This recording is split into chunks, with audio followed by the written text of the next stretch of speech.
Hey, practice owners. Welcome back to today's edition of Coming Back Stronger. I'm thrilled to have on a longtime friend. I didn't want to say old friend, Wendy, a longtime friend of the Profitable Dentist magazine, Wendy Briggs. How you doing in quarantine, Wendy? Hey, we're surviving, right? Yeah. Dr. John and I were just talking about how, it's certainly different work that we're involved in right now, but it's intense. So you're obviously at home. I can tell from your background, where you keep all the bling at the house, huh? That's right. Yeah. Well, for those of you who don't know, Wendy is sort of the, I don't know, probably the best known hygienist in dentistry right now. And for a while, you've got an awesome track record. And the reason that we reached out to Wendy is she brings that perspective. So when you're trying to figure out what to do when you come back, some things you can be doing now, some groundwork you can lay. We asked Wendy for some ideas, and she has a lot. So, I think rather than send those in an email, this is a much better way to share that. So if you could, Wendy, kind of explain to anybody who may not know who you are, how you got here, and then let's kind of dive into some nuts and bolts. Fantastic. So yes, thanks for having me on, Steve. I really appreciate it. You mentioned we've been longtime friends, and I think I've spoken at the Excellence in Dentistry seminar, 3 to 5 times over the years. So always a great organization. So we love everything you do. My story is I'm a hygienist. I started working as a dental assistant in high school, worked in a practice at the front desk through college, and then went on to hygiene school, and have been a hygienist now for probably longer than I care to admit. And early on in my career, I was trying to juggle a lot of things, right? I was the main provider for my family at the time, putting my husband through college. I had young babies, and I was working with a younger dentist who just purchased a practice from his dad, and we were just trying to figure things out. And when we started looking around, we found there were a lot of voices in dentistry telling us what we should be doing. Hygiene should be producing 30% of practice revenue. Hygiene should be utilizing perio codes between 20 and 30%, depending on who you talk to. But I didn't need to know what to do. I needed to know how to do those things. How to handle the patient that comes through the door saying, I don't want anything extra today. I only want what insurance covers. And I found that there really wasn't a lot of that. So I had to reach out to mentors in the field, do a lot of studying, a lot of reading. I looked a lot for a lot of resources outside of dentistry to see what other businesses were doing that was effective and worked well. And once we kind of figured things out and found a model that I was proud of, that was working very, very well, that focused on patient care first and foremost, I was asked by colleagues to share. And that's really where we've come today. Here we are, fast forward. I've had it's been a great ride, and I've learned so much and feel so blessed to have so many opportunities to have learned from other like-minded professionals. And now in the last 10 years or so, I've partnered with Dr. John Meis, and together we create the Team Training Institute. So Hygiene Diamonds has long been a leader in the hygiene industry, as you mentioned, on the hygiene side. And now that we have the Team Training Institute, we're able to provide all of those hygiene resources. And partnering with Dr. John Meis is just a tremendous blessing, because he's got the knowledge on, doctor leadership, wearing the CEO hat, group practice, and all of those things. So it's been a great journey. So that's a little bit more of my story. That is all. And again, you are, I think in dentistry, if you say hygiene, you're the first person that most people think of. So I really appreciate you coming on. My pleasure. Thanks for that. We were talking beforehand about, what practice owners can do to get ready. We don't know what day it's going to be. And it looks like, depending on what state you're in, that can change. And it depends, depending on what industry you're in, that can change. And so we don't have that date, but we do have some things sort of stirring up. And you had mentioned something beforehand about, what did you say? Hygiene hysteria. What's going on with sort of, none of us know what it's going to look like, the landscape's going to look like. We know a direction, but we don't have anything definitive. And we go through a cycle where it's sort of panic and everybody has an opinion, and then we shake it out, and then we kind of get to where we're going to be. So you had said that's a thing in your wheelhouse. Can you kind of share maybe thoughts, observations, what's going on Obviously, hygiene will be different when we come back. We don't know what it'll be. But kind of your thoughts and opinions. Yeah, and it's a really great question, right? I think there's a lot of different voices out there, and sometimes you can get lost in the media voices creating panic and hysteria, and they did it for a very solid reason, right? They wanted people to take social distancing seriously and all of that. But I've also seen a trend in recent weeks on social media where there's a lot of misinformation out there. There's a lot of hygienists that are literally scared to go back to work. And I understand that, right? I can understand that. COVID-19 is very serious for some people. If they get it, it can be very ill. It's obviously tragically killed, more than 40,000 people to date in our country. And certainly that's far less than the original models, thank heavens. However, it's still a scary thing. And so when we talk about, hygiene hysteria online, that's a very real thing. I actually just got an email from one of our longtime clients this morning that said before they actually were mandated to be closed by the government, his hygiene teams in his practices staged a walkout. And just called the office managers and said, we're not coming into work.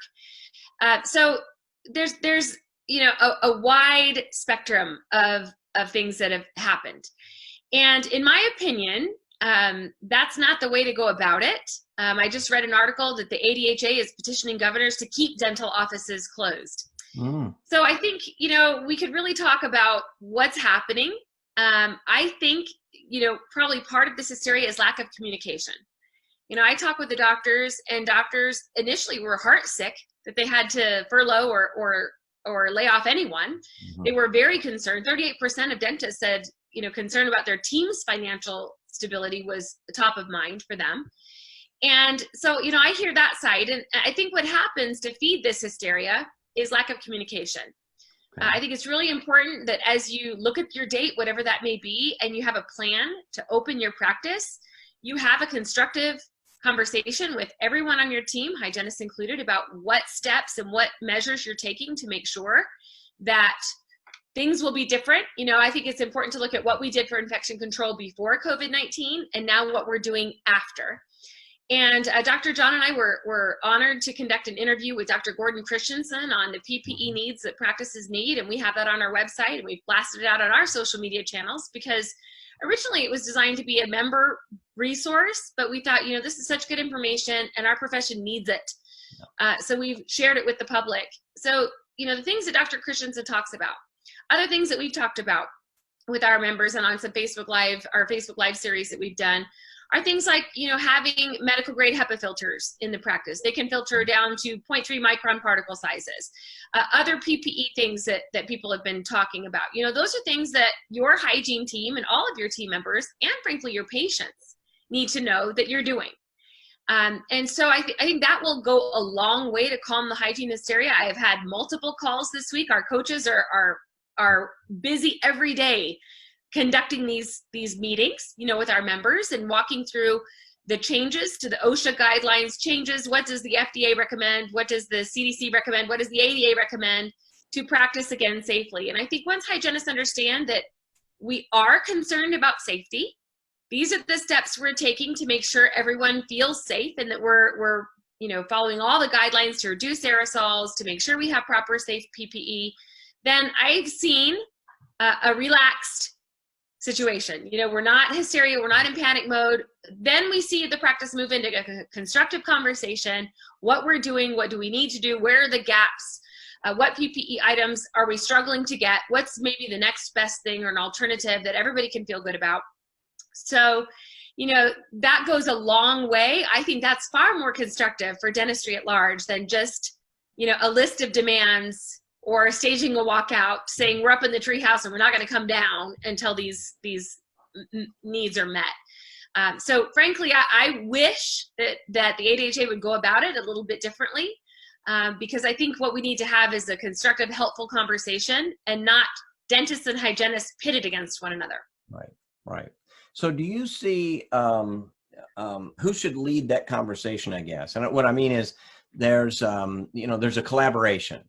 And so, I think you're right on. Right now, there's sort of sides, and dentistry is small business. Dentistry is a mom and pops. It's cottage industry.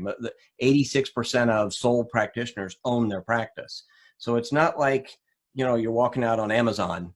You're Right. walking out on, Yeah. Dr. Meis.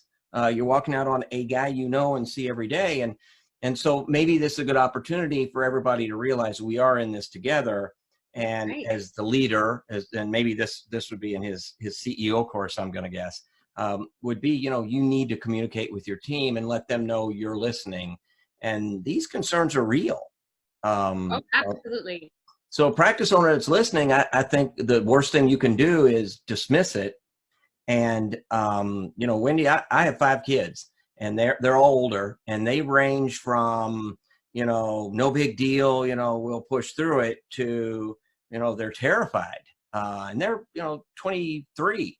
And can, if they get it, they're going to survive it, but they don't think that. It's very, very, very real, and you can't dismiss that. So Right, for sure. And, Dr. John and I have talked about, this for several weeks, because that's what one of the things that he speaks to really, really well is dentists. Sorry, hang on a second. This is sheltering in place, Wendy, at its finest. Absolutely.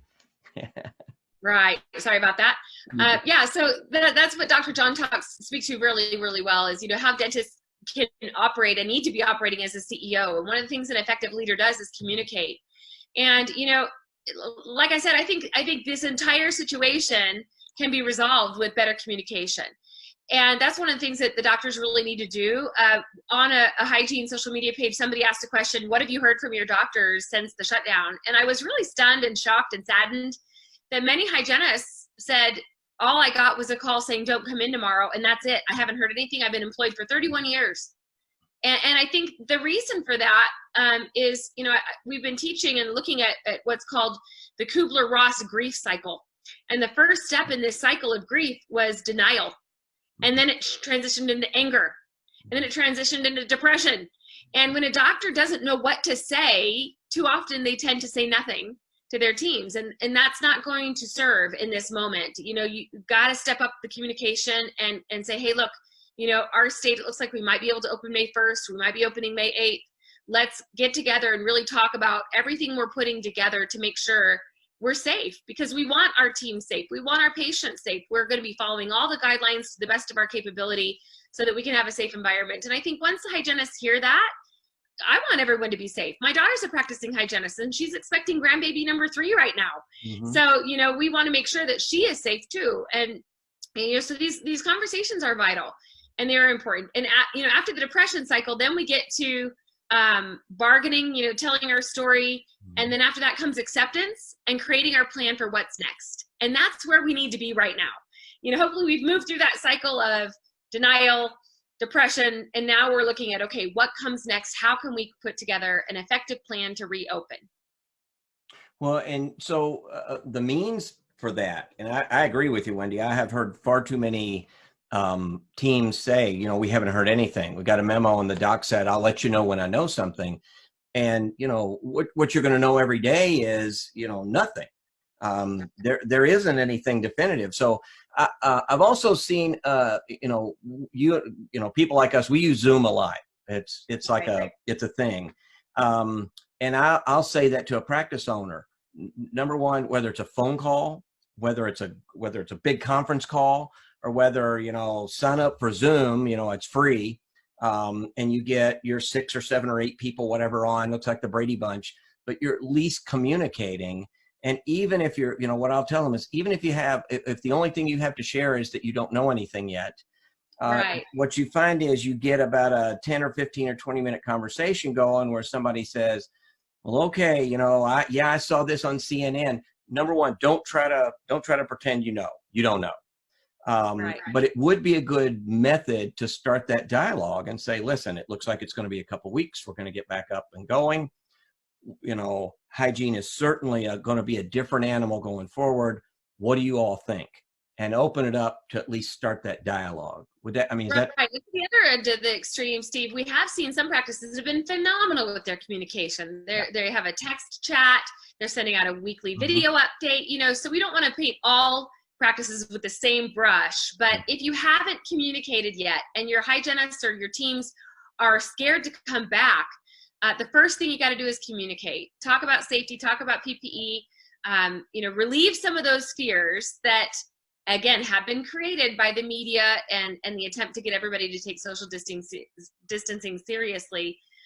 Once they know what we're doing, what I've seen is they're more willing to talk about coming back and put that plan in place. We have some practices that we work with that are actually seeing hygiene patients again Monday. Now, those are obviously in states that have been less affected with COVID-19, and the governor in my state came out yesterday and said emergent surgical procedures, non-emergency elective procedures can begin again. So, we're seeing, thankfully, the light at the end of the tunnel. But what that means is if they haven't had those conversations yet, it's time. We got to take action. We got to move on some of those conversations. And then again, have a plan B for what happens if not everyone chooses to return. So let's assume we worked it out. And I think the bigger your practice, the more you get, each end of the spectrum and a big middle. It's the bell curve. Somebody who just says, oh, I'm ready to go now. And somebody who says, I'm not coming back for 3 months until we get it all clear and whatever. And then a bunch of people in the middle who just don't know but want to feel safe and secure. When we do come back, as we start back, any thoughts on things that a practice owner can be doing right now when, maybe as it relates to hygiene? Again, we don't know the details, but to make sure that they're in the right spot to be doing hygiene, to get as quickly back up and going with treatment planning, restorative of hygiene, collecting for hygiene, just get back as quickly as we can to at least where we were and maybe better. Yeah, that's a great question, Steve. So Dr. John and I put together what we're calling a recovery matrix, and it's separated into 4 quadrants. One quadrant is culture. One quadrant is confusion. One quadrant is cloudy. And the 4th quadrant is cash. And we've just been talking about confusion, clearing that up. Important to have policies and procedures in place, systems in place to handle, what if a patient shows up and they have a fever? What if a team member shows up and they have a fever? We need clarity in all of those areas. We don't want anything cloudy left. Okay. And so, that's things they could be working on now. And the 4th quadrant, which is cash, many practices have had 0 cash flow for 4 to 6 weeks at this point. And so that is going to be, need to be a very prime focus for them, is how to generate cash flow quickly. Now, the good news is that's what we have done for decades with our organization. Hygiene Diamonds, all the diamonds behind me, we're all about finding acres of diamonds beneath our very feet. And often those are found in hygiene. Hygiene often can drive a fast cash flow turnaround, and I've had people reach out that say, gosh, we're concerned about patient acceptance. Patients aren't going to have any money. Well, we've got to be careful there, because yes, there's more than 22 million unemployed Americans right now, and we haven't seen anything like that in our history. Mm-hmm. However, there are many people who have not been affected. So we can't assume that nobody will have resources, that nobody will have money to have some of these treatments done. In fact, what I saw at the end of the last recession was a higher desire for preventive care because people were smarter with their dollars. So I think we have to come back with a plan and a strategy in place on how we can really maximize opportunity in hygiene. And that's what we teach, right? We have a variety of methods that we teach practices how to do that. We can have a hygiene coach go into a practice, and the very next day, hygiene production is double. We don't focus on production being the goal, right? In our world, production's not the goal. Instead, production's the result that comes when we do the right thing for the patient. If a patient receives world-class care, a nice side benefit of that is production goes up. So, having those systems in place and knowing what to do and how to do it are critical. And we have a lot of our practices that are well positioned to come back with a fast start out of the gate and generate cash flow quickly. We also happen to have a backlog of hygiene patients that need to be caught up. Right. So we're working with our practices on how to do that, how to have a modified assisted schedule. We call it a hygiene blitz, where we can have, as many chairs as possible cranking hygiene through, especially because the doctor's schedule may not be entirely full at this point because we haven't had hygiene patients to feed it. So those are some things that practices can focus on. We teach modules on same-day dentistry and how to monetize and make the most of that. So for example, if the doctor only has a handful of patients throughout the day, how can we convert those patients in hygiene into treatment immediately There are systems that practices can do that with, and there's never been a better time, in my opinion, than right here, right now, to focus on generating systems for same-day dentistry. So those are some ways that we're focusing on helping practices know how to generate cash fast. You know, and it's so interesting because I still see people post on Facebook, hygiene's the loss leader in a practice. With PPO plans, hygiene can never make any money. We lose money in hygiene, especially now. And that is such a Debbie Downer position. I think it's an outdated paradigm. And in my experience, the most successful practices really understand that hygiene needs to be fundamentally sound and strong, and hygiene feeds. As hygiene goes, so does the rest of the practice. So there's no need to think that hygiene is going to be a loss leader. Even with the challenges of reduced insurance fees, the majority of practices we work with are PPO, heavily PPO infiltrated, and we see hygienists averaging $200 to $300 an hour even in a PPO environment. It's because they know what to do and they know how to do it, and they have great systems in place to make it happen every single day. So systems for consistency are key. And as we begin to open the doors and start serving patients again, you know, that's how you ramp up cash flow quickly, is you have those systems sound and in place and you're ready to roll. Yeah, you know, if you think about it, and I've again sat on many panels and heard lots of opinions. My personal opinion is, if you're the kind of practice who says, you know, hey Steve, you were scheduled on March 28th, but we couldn't see you, and we're already booked out 6 months anyway, so we're just gonna skip this one and see you in October. Number one, I think you have a big cash flow problem. Let me just say that. You can't take that chunk of revenue and the restorative that normally came from it and just pull it out and say, okay, I'm going to do fine this year. For a lot of practices, that's your whole profit margin. So you're now losing money, and, you know, it's a hard climb. The other is, you know, back to communicating with your team. What I see happening is more along the lines of, okay, we had a 2-month gap, and, you know, every time a patient comes in, we tell them how important hygiene is. So we want to stick with that philosophy and culture. And hey, Steve, we know you missed your March 28th appointment, so we're going to put you in. We're going to start back up on May 11th. So we'd like to get you in as soon as possible to stay caught up. When can we do that? And I think that's going to require, you know, it's a big ask of your team, especially your hygiene team. I think it's going to require, you know, if you closed on Fridays, you're open on Fridays for a month. If you close at 5, you know, you're open till 7, 2 days a week for a month. But you can still get all those hygiene patients in, and just in a condensed format, and then get back on track sooner. But also back to your fourth, you know, quadrant there, cash. You need to be very conscious that, you know, you need this cash. You know, you need this engine. It's priming the engine for the last half of the year. If you do it wrong, the engine doesn't start.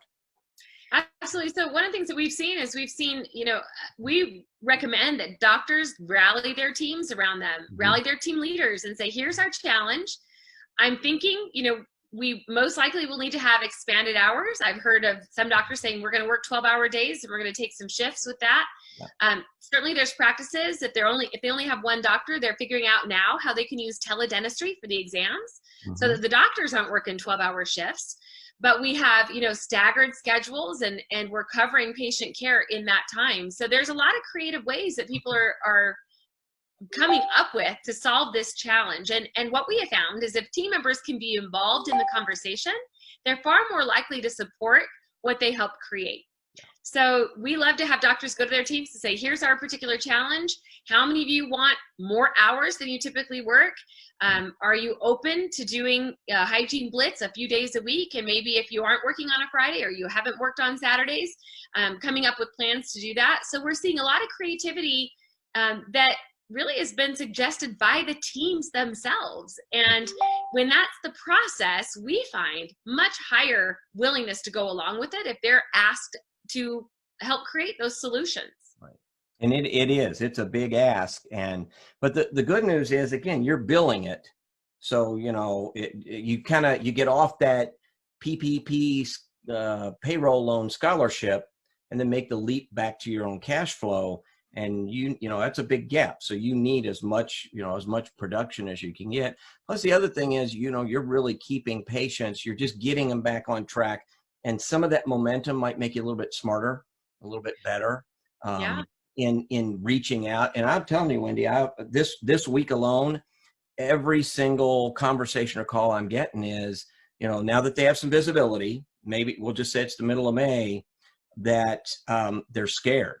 Every patient they call says, awesome, get me in, you know. Yeah, they don't know how to handle it, right?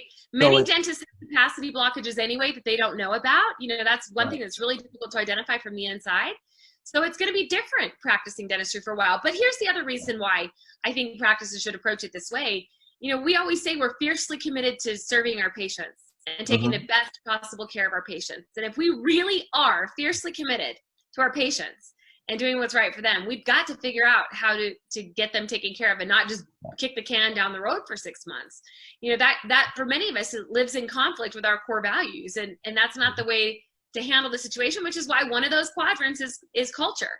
So, you know, there's a lot of different, I would say it's not a one size fits all solution for many practices. It's something that is very unique based on practice location, practice size. You know, our clients that are still practicing in New York where, you know, they're in the thick of it, they're handling things differently than practices in Wyoming that have had very few deaths, thankfully, from the virus. So again, you know, the conversation, making sure we focus on the recovery matrix, culture, clearing up confusion, making sure we don't have any cloudiness, that our team has clarity, and then really taking a hard look at what it's going to take to generate more cash flow. And again, production's not the goal. Production's a result that comes when we do the right thing for the patient. So we don't ever want to make a plan that sacrifices patient care. You know, we're not willing to generate cash at the expense of the patient. But what's awesome is when we understand we don't have to, right? If we take really great care of the patients, the cash flow will come. well, and you have, I mean, I guess also back to that point, patients as people, they want to get back to normal as quickly as they can. And this putting off, you know, my personal opinion and what I've just felt over the last week or so is just that people want to get back to normal. So if you skip or you put off or, you know, it gets out of that rhythm and cadence of getting back to normal. So yeah, you got a lot of practices. Yeah, they're exactly what you said. They're trying to figure out how to bring more production or people on because they're expecting a 3 months of production scrunched into, you know, 1 month. Right. And so, you know, a lot of dentists and hygienists are saying, I don't think patients will even want to come back to the dentist right away. And, you know, I just saw a survey that said 78% of patients have no worries about going back to the dentist. So I think that will be a nice surprise for those who are afraid of that, like you said, patients are raring to go. And so it's going to require us to think a little bit differently, you know, about things. Steve Jobs said that, you know, we've got to think differently. And it's those who think differently who change things. And so we've got to be willing to think differently about our approach and about how we utilize our team and our resources and our facilities to be able to really recover stronger, you know, as the name of your series. You know, we want to come back stronger. And that's one of the ways we do that. Would you recommend, I had somebody that made a comment about the phases of coming back. And, you know, to think of it, phase one is sort of like we had a hurricane. Phase one is really the cleanup. And so we reconnect at the end of every day and say, okay, how are we against where we thought we would be? What are some lessons learned? You know, we still have more to clean up tomorrow, but we got the big stuff out of the way. So for the first period, whatever that is, could be a week, could be 2 weeks, we're really about sort of triaging the practice, figuring out what's working well, what's broken. We didn't think about PPE. We didn't think about gowns. You know, back to Dr. Gordon Christensen, you know, he's a PPE guy.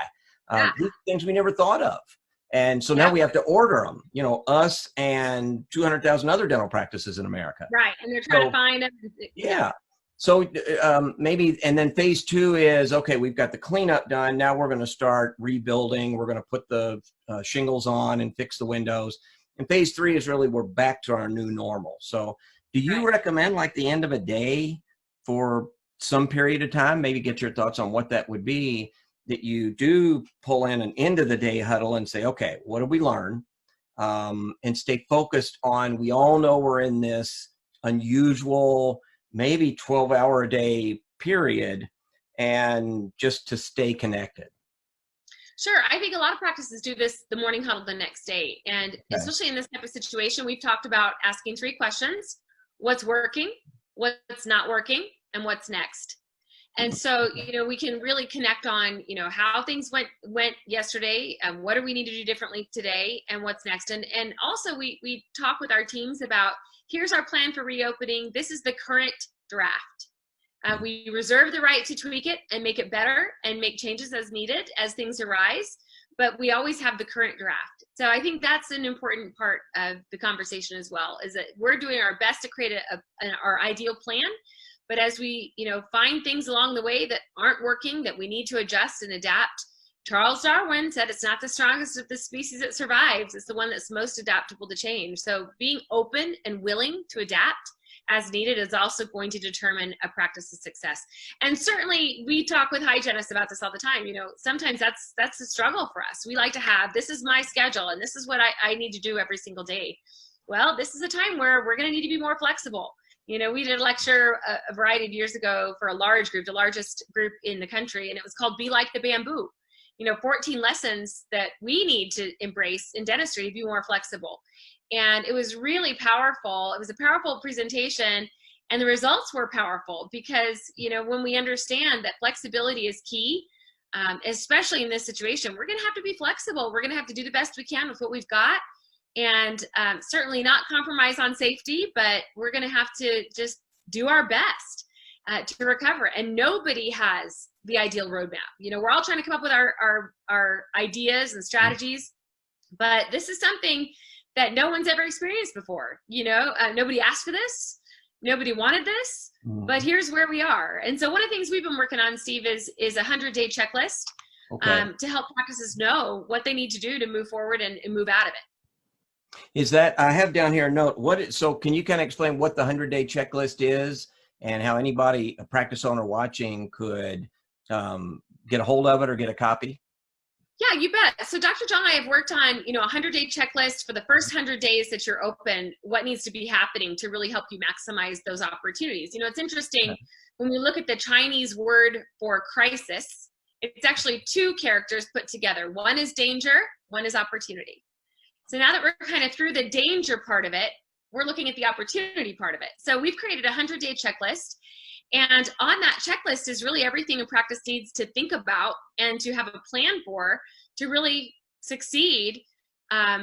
We anticipate that practices that are prepared will actually do far better in the 100 days of the reopen than they did before.